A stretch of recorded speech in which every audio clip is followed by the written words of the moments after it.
ఎండాకాలంలో గుహలో కుటుంబం. ఆనందపురం గ్రామం అగ్నికుండంలా మారింది. ఏప్రిల్ నెల మధ్యాహ్నం సూర్యుడు పగబట్టినట్టు నిప్పులు కురిపిస్తున్నాడు. చెరువులు ఎండిపోయి భూమి నెర్రలు బారింది. బావులు అడుగంటాయి. ఆ ఊర్లో నీటి కోసం అల్లాడిపోతున్నారు. అందరూ తమ ప్రాణాలు కాపాడుకోవడానికి ఊరు విడిచి వెళ్లిపోతున్నారు. తుని తన కూతురు బుజ్జితో కలిసి తన ఇంటి ముందు నిలబడి ఉంది. వీళ్ళందరి చేతుల్లో ఒక పాత ఇనుప పెట్టుంది. అందులో వాళ్లకున్న కొద్దిపాటి బట్టలు, ఒక చిన్న గిన్నె, కొన్ని ఎండు రొట్టెలు మాత్రమే ఉన్నాయి. తుని కళ్ళల్లో కన్నీళ్లు దారలుగా కారుతున్నాయి. చూసావా బుజ్జి, కాలం ఎంత వింతైనదో. ఒకప్పుడు మన ఇంట్లో ఏసీలుండేవి. నీ పుట్టినరోజు వస్తే ఊరంతా భోజనాలు పెట్టేవాళ్ళం. కానీ ఈ రోజు తిండి దొరకక, తాగడానికి గుక్కడు నీళ్లు లేక ఈ ఊరు వదిలి అనాథల్లా వెళ్లిపోతున్నాం. దేవుడు మనల్ని ఇంతలా ఎందుకు శిక్షిస్తున్నాడమ్మా? ఈ మట్టిని వదిలి వెళ్లాలంటే కాలు రావడం లేదు తల్లి. బుజ్జి తల్లి భుజంపై చెయ్యి వేసి ఓదారుస్తూ, అమ్మా, కథమే మనల్ని బ్రతకనివ్వదు. ఆ ఏసీ గాలిని, ఆ జమీందార్తనాన్ని ఇప్పుడే ఇక్కడ వదిలే. మన రాతిలా ఉంటే ఎవరూ ఏమీ చేయలేరు. ఈ ఎండలకి ఇక్కడే ఉంటే మనం మాడిపోతాము. ఏదో ఒక దారి దొరకకపోదు. పదమ్మా, వెళ్దాం. ఈ పెట్టె బరువు కన్నా నీ కన్నెళ్ళ నాకు భారంగా ఉన్నాయి. మనం బ్రతికుంటేనే కదా మళ్ళీ ఊరిని మార్చగలము. అలా ఇద్దరు ఆ పెట్టెను తల మీద పెట్టుకుని ఎర్రగా కాలిన తారు రోడ్డు మీద నడవడం మొదలుపెట్టారు. చెప్పులు లేని ఆ పాదాలకు రోడ్డు సెగలు తగులుతుంటే వాళ్లు పడుతున్న వేదన వర్ణనాతీతం. ఒక్క అడుగు వేస్తుంటే పాదాలు రోడ్డుకు అంటుకుపోతున్నట్టుగా అనిపిస్తుంది. నడుస్తూ ఉండగా దారిలో చిచ్చు మరియు లూసీ ఎదురయ్యారు. వాళ్లు కూడా తమ మూటాముల్లే సర్దుకొని ఊరు వదిలి వెళ్తున్నారు. వైతనే, మీరు కూడా బయలుదేరారా? ఎంతకాలం ఈ ఊర్లో కలిసి బ్రతికాము, కానీ ఎండలు మనల్ని విడదీస్తున్నాయి. చూడమ్మా, అన్నీ ఉన్నప్పుడు మన అహంకారాలు మనల్ని వేరు చేశాయి. ఇప్పుడు ఈ ఆకలి మనల్ని ఒక్కటి చేసింది. నీ ముఖం చూస్తుంటే నాకే బాధగా ఉంది తుని. మన మధ్య ఎన్ని గొడవలున్నా ఈ రోజు నిన్ను ఇలా చూడటం తట్టుకోలేకపోతున్నాను. అవును తుని, మన ఊర్లో ఒక్క చెట్టు కూడా పచ్చగా లేదు. కానీ ఇక్కడ ఒక చిక్కుంది. మనమందరం ఒకే వైపు వెళ్తే తినడానికి ఏమైనా దొరికినా అది అందరికీ సరిపోదు. అందుకే మేము తూర్పు వైపు వెళ్తున్నాం. మీరు పడమర వైపున ఆ దట్టమైన అడవి వైపు వెళ్ళండి. ఎక్కడున్నా ప్రాణాలు నిలబెట్టుకుంటే చాలు. అదృష్టముంటే మళ్ళీ కలుస్తాం. జాగ్రత్తతోని, అడవిలో క్రూర మృగాలు కూడా ఉంటాయట. సరే చిచ్చు, నీ మాట నిజమే. ఎక్కడికి వెళ్ళినా ప్రాణం నిలబెట్టుకుంటే చాలు. ఒకవేళ బ్రతికుంటే మళ్ళీ ఎప్పుడైనా కలుస్తాం. జాగ్రత్తగా వెళ్ళండి. తుని పుచ్చి చాలాసేపు నడిచి అడవి అంచుకు చేరుకున్నారు. అక్కడున్న పెద్ద వేప చెట్టు కింద పెట్టె దించి కాసేపు ఆగారు. అడవి లోపల నుండి వచ్చే చల్లటి గాలి వాళ్ల ముఖానికి తగలగానే ప్రాణం లేచొచ్చినట్టు అనిపించింది. అమ్మయ్యా, ఇక్కడ గాలి ఎంత చల్లగా ఉందో. ఊర్లో ఆ రేకుల కింద ఉడికిపోయేవాళ్ళం. ఇక్కడ చెట్లున్నాయి కాబట్టి బ్రతకొచ్చు అనిపిస్తుంది పుచ్చి. కాని ఆకలిస్తుంది తల్లి. గొంతులో తడారిపోయింది. నా కడుపులో పేగులు ఒకదానికొకటి మెలుకలు పడుతున్నాయి. నువ్విక్కడే కూర్చో అమ్మా. నేను అడవిలోకెళ్ళి ఏమైనా అడవి పళ్ళు కానీ తినడానికి వీలైనవి ఏమైనా ఉన్నాయేమో చూసొస్తాను. నీరస పడిపోకు. నాలో ఇంకా సత్తు ఉంది. నీకోసం నేనేమైనా తెస్తాను. తుని కంగారుగా, వద్దు బుజ్జి, అడవి చాలా భయంకరంగా ఉంది. క్రూర మృగాలుంటాయి. నాకు భయంగా ఉంది. ఎటు వెళ్ళినా ఇద్దరం కలిసే వెళ్దాం. నువ్వేదైనా ప్రమాదంలో పడితే నేనెలా బ్రతకగలను? అమ్మా, నేనేమైనా చిన్నపిల్లనా? డిగ్రీ పూర్తి చేసిన తెలివుంది నాకు. ఈ వయసులో కూడా నన్ను చిన్నపిల్లలా చూస్తున్నావు.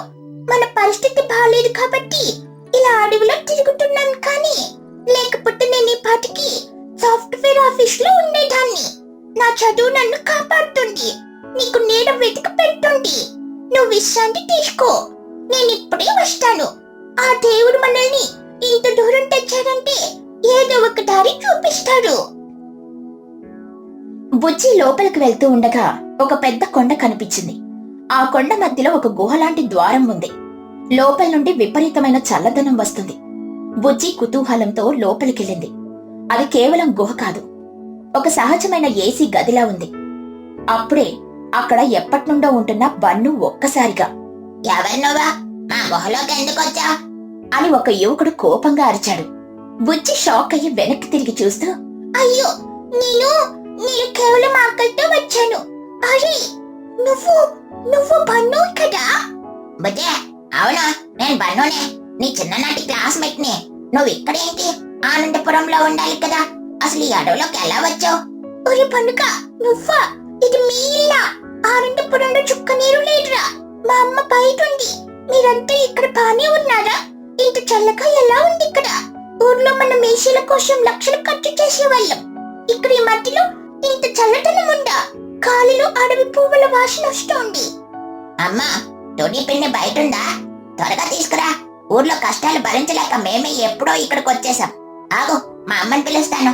అమ్మా, చూడు ఎవరొచ్చారో. మన బుజ్జి వచ్చింది. అప్పుడే లోపల నుండి చోటు వచ్చింది. బుజ్జిని చూడగానే ఆమె కళ్ళు ఆశ్చర్యంతో మెరిశాయి. బుజ్జి చిన్నప్పుడు బన్నుతో కలిసి చోటు ఇంటికి హోంవర్క్ చేసుకోవడానికని వచ్చేది.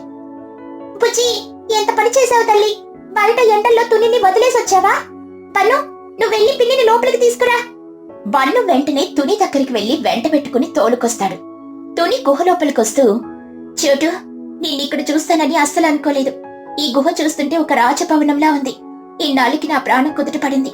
ఈ రేకుల కింద ఉడికిన నా ఒంటికి ఇది ప్రాణభిక్ష తల్లి. మనుషుడు మనల్ని వెలివేసినా అడవి తల్లి మాత్రం మనల్ని ఆదరించింది. ఇక్కడ గాలి ఊపిరి పోస్తోంది చోటు. తుని మరియు బుజ్జి ఆ గుహలో కాసేపు విశ్రాంతి తీసుకున్నారు. చోటు వాళ్లకు చల్లటి మట్టి కుండలో నీళ్లు, కొన్ని అడవి పండ్లు ఇచ్చింది. ఆ పండ్లు తేనె కంటే తీయగా ఉన్నాయి. చూడు తుని, మనం ఏసీలలో బ్రతికిన వాళ్ళమే, కానీ ప్రకృతి మనల్ని ఇలా అడవికి తెచ్చింది. ఇక్కడ క్రూర మృగాలున్న మాట నిజమే, కానీ మనం వాటిని ఏమీ అననంత కాలం అవి మనల్ని ఏమీ అనవు. నిన్న రాత్రి మా గుహ బయటే ఒక పెద్ద ఎలుగుబంటి తిరిగింది. అది కేవలం నీళ్ల కోసం వచ్చింది. మమ్మల్ని ఏమీ చేయలేదు. దాని కళ్ళల్లో కూడా దాహం కనిపించింది, కానీ భయం కాదు. మనం భయపడితేనే అవి మనల్ని శత్రువుల్లా చూస్తాయి. నిజమా? ఎలుగుబంటి వచ్చిందా? పన్ను, నీకు భయం వేయలేదా? లేదు బుజ్జే, అడవిలో క్రమశిక్షణ ఉంటుంది. మనుషుల కంటే ఇవే నయం. సాయంత్రం అయితే అటువైపు ఉన్న చిన్న చెరువు దగ్గరికి జింకలు కూడా వస్తాయి. అవి గట్టి తింటుంటే చూడటానికి 2 కళ్ళు చాలవు. ఇక్కడే మనకి నిజమైన శాంతి దొరికింది. మేము రోజు ఉదయాన్నే వెళ్లి ఆ చెరువు నుండి నీళ్లు తెచ్చుకుంటాం. ఆ నీళ్లు ఫ్రిడ్జ్ లో ఉన్న నీళ్ల కంటే చల్లగా ఉంటాయి. ఒక వారం తర్వాత అడవిలో ఆహారం కోసం తిరుగుతూ ఉండగా బుజ్జికి చిచ్చు మరియు లూసీ కనిపించారు. వాళ్ళొక ఎండిపోయిన చెట్టు కింద స్పృహ తప్పి పడిపోయే స్థితిలో ఉన్నారు. వాళ్ళ ముఖాలు నల్లగా మాడిపోయున్నాయి. చిచ్చు అత్త, లూసీ ఆంటీ, మీరేంటిక్కడ? మీరు తూర్పు వైపు వెళ్తున్నామన్నారు కదా, ఏమైంది? మీ సామాన్లన్నీ ఎక్కడా? చిచ్చు నీరసంగా కళ్ళు తెరుస్తూ, బుజ్జే, మేం తప్ప చేశాం తల్లి. ఊరు దాటగానే అంత ఎడారిలా ఉంది. ఆహారం లేదు, నీళ్లు లేవు. ఎండకి మా కళ్ళు గడ్డ కట్టుకుపోతున్నాయి. ఎక్కడో గాలి చల్లగా వస్తుందని ఇటువైపు వచ్చాం. మా అహంకారం మమ్మల్ని చంపేలా ఉంది తల్లి. మమ్మల్ని కాపాడవా? మా పెట్టెలు దొంగలెత్తుకెళ్లారు. కేవలం కట్టుబట్టలతో మిగిలేము. బాధపడకండి, మాకొక పెద్ద గుహ దొరికింది. అక్కడ మా అమ్మ, పన్ను వాళ్ళందరూ ఉన్నారు. మీకోసం కూడా అక్కడ చోటు ఉంటుంది. పదండి, నడవగలరా? మీ గర్వం ఇప్పుడు అవసరం లేదు. ప్రాణం నిలబెట్టుకోండి చాలు. అడవిలో అందరం ఒక్కటే. చిచ్చు మరియు లూసీలను గుహకు తీసుకురాగానే తుని వాళ్లను ఆత్మీయంగా ఆహ్వానించింది. పాత గొడవలన్నీ మర్చిపోయి అందరూ ఒకే చోట సెటిల్ అయ్యారు. చిచ్చు మెల్లగా వంటలో తునికి సహాయం చేయడం మొదలుపెట్టింది. తుని, నన్ను క్షమించు. ఇన్నాళ్ళు మనలో మనకి ఎన్ని అహంకారాలు. కానీ ఈ రోజు ఈ గుహలో అందరం సమానమే అని అర్థమైంది. మనిషికి మనిషే తోడని ప్రకృతి మాకు పాఠం చెప్పింది. బంగ్లాలో దొరకని ప్రశాంతత ఈ రోజు రాతి గుహలో దొరుకుతుందని అనుకోలేదు. ఇక్కడ అంతస్తులు లేవు, కేవలం ఆత్మీయతలు మాత్రమే ఉన్నాయి. రోజులు గడుస్తున్నాయి. ఎండలు ఇంకా తగ్గనే లేదు, కానీ గుహ లోపల మాత్రం వాతావరణం ఎంతో ఆహ్లాదకరంగా ఉంది. సాయంత్రం వేళ బుజ్జి, బన్ను గుహ బయట కూర్చొని అడవిని గమనిస్తూ ఉండేవారు. ఇద్దరు కలిసి అడవిలో దొరికే రంగురంగుల పక్షుల గురించి, అడవి తీగల అల్లుకున్న తీరు గురించి చర్చించుకునేవారు. దూరంగా ఒక జింకలు కలిసి ఆడుకోవడం, కొమ్మల చాటు నుండి జింకలు తొంగి చూడడం వాళ్లకు వింత అనుభూతినిచ్చాయి. అప్పుడప్పుడు అడవి ఏనుగుల గుంపు గీంకరిస్తూ వెళ్తుంటే భూమి ప్రకంపిస్తున్నట్టుండేది. బుజ్జి, చూసావా? మన ఊర్లో చెట్లు నరికేసి బంగ్లాలు కట్టుకుంటున్నాం. అందుకే ఆ ఊరు ఇప్పుడు నిప్పుల కొలిమిలా ఉంది. ఇక్కడ అడవి తల్లి మనల్ని తన ఒడిలో దాచుకుంది. మనకు తెలివున్న ప్రకృతిని కాపాడడం మర్చిపోయాం. అందుకే ఈ రోజు మనం అడవిని ఆశ్రయించాల్సి వచ్చింది. చూడు, ఆ చెట్టు మీద ఉన్న పక్షులు ఎంత హాయిగా పాడుతున్నాయో. వాటికి ఏసీలు అవసరం లేదు. అవును పన్నక, మనకి చదువుంటే సరిపోదు, ప్రకృతి పట్ల అవగాహన కూడా ఉండాలని అర్థమైంది. మనం చెట్ల ఇళ్లను నాశనం చేశాం కాబట్టి మన ఇల్లు ఎడారిగా మారాయి. మళ్ళీ ఊరికెళ్ళినప్పుడు మనం మారాలి. ఈ గుహలో మనం నేర్చుకున్న ఈ చల్లని పాఠం ఊరంతా చాటి చెప్పాలి. ప్రతి ఇంటికి ఒక చెట్టు ఉండాలి. ప్రతి ఊర్లో నీరు నిలవాలి. అప్పుడే ఆకాశం మేఘావృతమైంది. ఉరుములు మెరుపులతో పెద్ద వర్షం కురిసింది. ఆ వాన చినుకులు ఎండిన నేలను తడుపుతుంటే వచ్చే మట్టి వాసన అందరిలోనూ కొత్త ఉత్సాహాన్ని నింపింది. చెరువులు నిండాయి. ప్రకృతి మళ్లీ పచ్చబడింది. గుహపై నుండి నీటి జలపాతంలా వర్షం పడుతుంటే అందరూ బయటకొచ్చి ఆనందంతో తడిశారు. ఊరికి తిరిగి వెళ్లే సమయం వచ్చింది. అందరూ తమ సామాన్లు సర్దుకున్నారు. చోటు, నీ వల్లే మేము ఈరోజు బ్రతికున్నాం. ఈ గుహ మనకి ఎన్నో పాఠాలు నేర్పింది. ఆపదలో ఉన్నప్పుడు అహంకారాలు పనికిరావని అర్థమైంది. మా కష్టాన్ని పంచుకునేందుకు కృతజ్ఞతలు. మీ గుహ ఒక దేవాలయంలా అనిపించింది మాకు. అవునుతనే, నన్ను క్షమించు. నేను నిన్ను ఎప్పుడు వెక్కిరించేదాన్ని. కానీ ఈ కష్టకాలంలో నీ బిడ్డ మేధస్సు వల్ల, నీ మంచితనం వల్ల నాకు ప్రాణం నిలిచి నీడ దొరికింది. ఇకపై మనం ఎప్పుడు ఇలాగే కలిసి ఉందాం. మనం అందరం కలిసి ఆనందపురాన్ని మళ్ళీ పచ్చగా చేసుకుందాం. నా షాప్లో దొరికే వస్తువుల కంటే అడవి పళ్ళు చాలా తీయగా ఉన్నాయి. అందరూ కలిసి ఆ మాయా గుహకు కృతజ్ఞతలు చెప్పుకొని గ్రామం వైపు నడవడం మొదలుపెట్టారు. దారిలో మళ్లీ అవే జింకలు కనిపించాయి. కానీ ఈసారి వాళ్లకు భయం వేయలేదు. అవి కూడా తమలాగే ఈ నేల మీద ప్రాణాలే కదా అన్న గౌరవం కలిగింది. ఆనందపురం గ్రామానికి చేరుకోగానే అందరూ కలిసి ఒక ప్రతిజ్ఞ చేశారు. ఊరు చుట్టూ వేల మొక్కలు నాటాలని, వచ్చే ఎండాకాలం నాటికి ఊరు కూడా ఆ అడవిలాగే చల్లగా ఉండాలని నిర్ణయించుకున్నారు. తుని మరియు బుజ్జిల పట్టుదల, బన్ను సహాయం ఊరి మొత్తాన్ని మార్చేసింది. ఇప్పుడు ఆనందపురం కేవలం పేరుకే కాదు, నిజంగానే ఆనందానికి నిలయమైంది. ఈ కథలోని నీతి ఏంటంటే, ప్రకృతిని కాపాడితే అది మనల్ని కాపాడుతుంది. కష్టకాలంలో ఐక్యమత్యమే అసలైన ఆయుధం. మనుషుల మధ్య ఉండే అంతస్తుల కంటే మానవత్వం ఎంతో గొప్పది. అర్ధరాత్రి చెట్టు కింద ముచ్చట్లు. ప్రతిరోజు ఉదయాన్నే పక్షులన్నీ లేచి ఎవరి పనులకు వాళ్ళు వెళ్లిపోతారు. తుని పిచ్చుక, చిచ్చుకాకి, మహిగ్రద్ద పొలం పనులకు వెళ్తే చోటు చిలుక, కుహుపాతు వాళ్ళ వ్యాపారాలు చూసుకుంటారు. పిల్లలు బుజ్జి పిచ్చుక, చిన్నుకాకి, బన్ను చిలుక రోజంతా స్కూల్కి వెళ్లి చదువుకొని సాయంత్రం ఆడుకుంటారు. పగలంతా ఎండలో బురదలో కష్టపడిన పక్షులందరూ సాయంత్రం ఇంటికొచ్చి స్నానాలు చేసి భోజనాలు ముగించుకుంటారు. ఆ తర్వాత ఊరి మధ్యలో ఉన్న ఒక పెద్ద మర్రి చెట్టు కింద చల్ల గాలికి కూర్చొని ఆ రోజంతా జరిగిన విషయాలు మాట్లాడుకోవడం వాళ్లకు అలవాటు. ఆ రోజు రాత్రి కూడా అందరూ భోజనాలు చేసి నెమ్మదిగా చెట్టు కిందకు చేరుకుంటారు. అబ్బా, ఈరోజు పొలంలో నాట్లు వేసి నా నడుము విరిగిపోయినంత పనైంది. రోజంతా వంగి పనిచేయడం అంటే మామూలు విషయం కాదు. అవును తుని, పైగా ఈరోజు ఎండ కూడా మండిపోయింది కదా. నేను ఈరోజు ఇంటి దగ్గర పనులు చేసుకుంటుంటేనే ఆ ఎండకు తట్టుకోలేకపోయాను. ఇక మీరు పొలంలో ఎంత కష్టపడ్డారో. నా కష్టాలు పగవాడికి కూడా రాకూడదు లోసే. ఆ బురదలో కాలు వేసి పైకి తీయడం నా వల్ల కాలేదు. పైగా నా నల్లటి అందమైన రెక్కలన్నీ బురద అయిపోయాయి. ఆ బురద కడుక్కోవడానికి నాకు సగం రాత్రి అయిపోయింది. పని అన్నాక బురద అంటుకోకుండా ఉంటుందా చిచ్చు? అయినా కష్టపడితేనే కదా మనకు పంట చేతికొచ్చేది. ఈ రోజు మనం పడిన కష్టమే రేపు మన పిల్లలకు అన్నం పెడుతుంది. నిజమే మహి గారు. అయినా చిచ్చు, నువ్వు పొలంలో పని చేసిన దానికంటే గట్టు మీద కూర్చొని కబుర్లు చెప్పిందే ఎక్కువ అని పక్క పొలం వాళ్ళు చెప్పుకుంటున్నారు. ఏంటి కాట నా మీద అలా అబద్ధాలు చెప్తున్నావు? నేను ఎంత కష్టపడ్డానో ఆ దేవుడికి తెలుసు. కడుపు నొప్పి అని చెప్పి ఒక 10 నిమిషాలు గట్టు మీద కూర్చుంటే దాన్ని పట్టుకొని ఇంత రాద్ధాంతం చేస్తారా? సరేలే చిచ్చు, నువ్వెంత పని చేశావో మా అందరికీ తెలుసుగా. ఇంతకీ కుహుబాత్ ఎక్కడా? ఇంకా రాలేదేంటి? అప్పుడే కుహుబాతు వేగంగా నడుచుకుంటూ ఒక చిన్న సంచితో అక్కడికొస్తుంది. వచ్చేసంతోనే ఈ రోజు నా కుండల వ్యాపారం మీద పక్క ఊరికి వెళ్ళాను కదా, అక్కడ పని ముగించుకొని వచ్చేసరికి కాస్త ఆలస్యమైంది. ఎలా జరిగింది కుహుబాతు ఈ రోజు నీ వ్యాపారం? ఆ ఊరి వాళ్ళు కుండలు బాగానే కొన్నారా? వ్యాపారం బాగానే జరిగింది లోసి. కానీ ఆ ఊరి వాళ్ళు బేరాలాడడంతో మన చిచ్చుకాకిని మించిపోయారు. 10 రూపాయల కుండను 5 రూపాయలకి ఇవ్వమని ప్రాణాలు తీశారు. ఏంటి కుహుబాతో నన్నంటావో? నేను బేరాలాడకపోతే వ్యాపారులు నన్ను మోసం చేశారు. నా డబ్బులు జాగ్రత్తగా వాడుకోవడం నా బాధ్యత. అవునులే చిచ్చు, నీ కిరాణా షాపు బేరాల గురించి మా అందరికీ తెలుసు. మొన్న నా షాప్కొచ్చి ఒక్క టొమాటో కోసం 1/2 గంట బేరం ఆడావు, గుర్తుందా? అదంతా పాత ముచ్చట్లే. కానీ ముందు కుహుబాతు తెచ్చిన సంచిలో ఏముందో అడగండి. నాకెందుకో అందులో తిని ఉన్నాయని అనిపిస్తుంది. అప్పుడే పిల్లలు బుజ్జి పిచ్చుక, చిన్నుకాకి, పన్ను చిలుక పరిగెత్తుకుంటూ ఆ చెట్టు కిందకొస్తారు.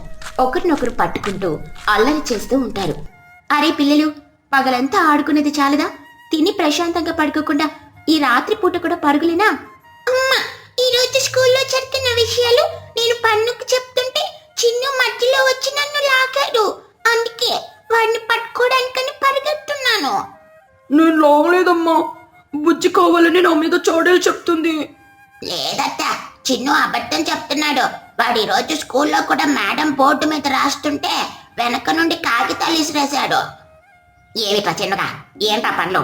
బుద్ధిగా చదవుకోకుండా ఆ కాగితాలు విసరడం ఏమిట్రా? నేను కాదమ్మా, అది బన్నుగాడే విసిరాడు, నా మీదకు నెట్టేస్తున్నాడు. అబద్ధాలు చెప్పకండి పిల్లలు, నాకు అన్ని తెలుసు. నేను మీ హెడ్ మాస్టర్ తో మాట్లాడాను. ఈ రోజు ముగ్గురు కలిసి గ్రౌండ్ లో ఉన్న మామిడి చెట్టు ఎక్కారంటే కదా, పడితే చేతులు కాళ్ళు విరిగిపోతాయని భయం లేదా? మేడం, మామిడికాయలు పల్లె ఊరిస్తున్నాయి మేడం. అందుకే చిన్నుకాడు ఎక్కుతాను అంటే సపోర్ట్ ఇచ్చామంతే.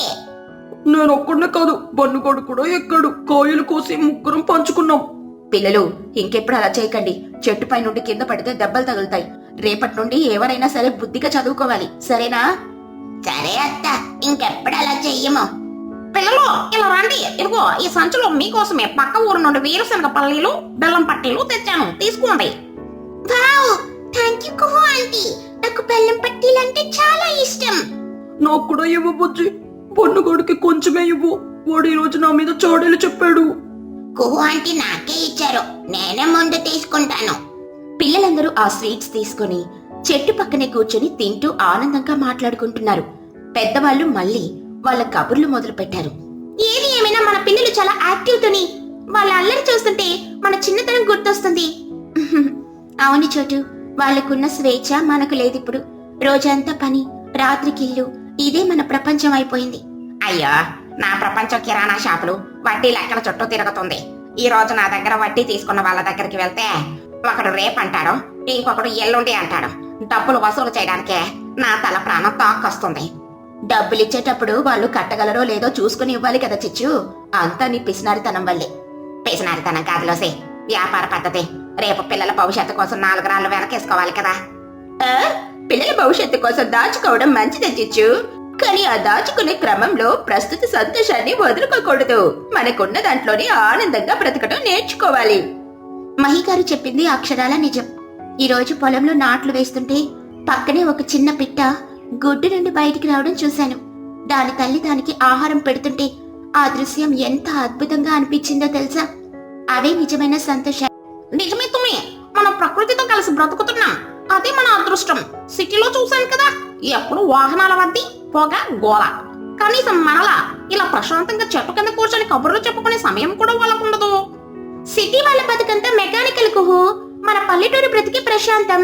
కాకపోతే అప్పుడప్పుడు డబ్బుల కష్టాలు వస్తూ ఉంటాయి అంతే. అవును కుహు, ఈ రోజు భోజనానికి ఏం వండుకున్నావు? నేనైతే మా పొలంలో కాసిన బెండకాయలతో పులుసు చేశాను, అద్భుతంగా వచ్చింది. బెండకాయ పులుసా? నాకు చెప్పొచ్చు కదా లోసి. నేను ఈ రోజు ఇంట్లో వంట చేయకుండా నీ దగ్గర తినేదాన్ని. వంట గ్యాస్, నూనె అన్ని ఆదా అయ్యేవి కదా లోసి. తుని పిచ్చుక నవ్వుతూ, నీ బుద్ధి ఎప్పటికీ మారదు చిచ్చు. భోజనంలో కూడా ఆదా చేస్తావా? నేనైతే వేడివేడి అన్నం, గోంగూర పచ్చడి చేసుకున్నాను. పొలం పని చేసొచ్చి ఆ గోంగూర పచ్చడితో అన్నం తింటుంటే వచ్చిన రుచి మరెక్కడా దొరకదు.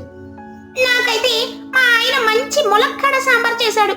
షాపు పని ముగించుకుని వచ్చేసరికి వేడిగా రెడీగా ఉంది. కడుపు నిండా తినేసొచ్చాను.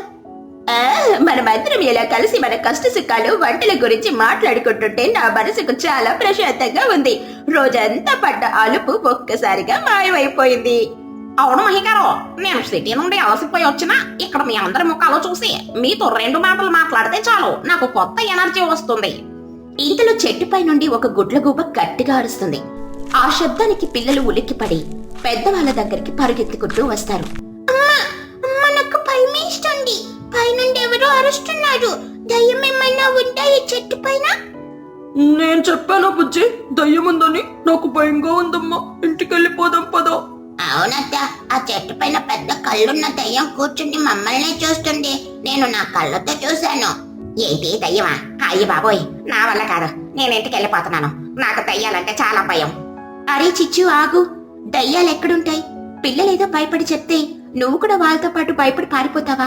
పెద్దదానివయ్యుండి నీకీ భయమేంటి? పిల్లలు, చిచ్చు పైకి చూడండి. అది దయ్యం కాదు, ఒక గుడ్లగూబ. రాత్రిపూట మేల్కొనరుండే పక్షి అది. మనలాగే అది కూడా ఆహారం వెతుక్కోవడానికి బయటకు వచ్చింది. దానికి మీరు భయపడాల్సిన అవసరమే లేదు. అవును పిల్లలు, గుడ్లగూబ రాత్రిపూట చీకట్లో కీటకాలను ఎలుకలను తింటుంది. అది మనకు ఏ హాని చెయ్యదు. అవునా అత్త? నేను నిజంగానే దయ్యం అనుకుని భయపడ్డాను. నేను భయపడలేదు, బన్నుగడే భయపడ్డాడు. వాడికి భయం ఎక్కువ. నేనేం భయపడలేదే, నీకే వణుకు పుట్టింది. సరే సరే, ఇంకా ఆపండి పిల్లలు, సమయం చాలా అయింది. మీ అందరికీ నిద్ర వస్తున్నట్టుంది. అవును, చల్లగాలికి కళ్ళు వాటంతటా అవే మూతలు పడుతున్నాయి. రేపు ఉదయాన్నే మళ్ళీ లేచి ఎవరి పనులకు వాళ్ళు వెళ్ళాలి కదా. నిజమే, ఈ రోజు కబుర్లు చాలాసేపు చెప్పుకున్నాం. గుడ్లగూబ అరుపు కూడా విన్నాం. ఇక అందరం ఇంటికి వెళ్లి నిద్రపోదాం. నేను ముందు వెళ్ళి తలుపులు గట్టిగా గడియ పెట్టుకుంటాను. ఆ కొట్ల గొప్ప ఏదో నాకేం తెలుసు. నాకైతే భయమే. పదరా చిన్నగా, త్వరగా పద. సరే, అందరికి గుడ్ నైట్. పిల్లలు రేపు ఉదయం స్కూల్కి లేట్ అవ్వకుండా త్వరగా లేవాలి, సరేనా? సరే మేడం, గుడ్ నైట్. అలా పక్షులందరూ చెట్టు కింద తమ కబుర్లు ముగించుకుని ఆనందంగా నవ్వుకుంటూ ఎవరి ఇళ్ల వైపు వాళ్ళు వెళ్లిపోతారు. ఆ పల్లెటూరు మళ్ళీ ప్రశాంతమైన నిశ్శబ్దంలోకి వెళ్లిపోతుంది.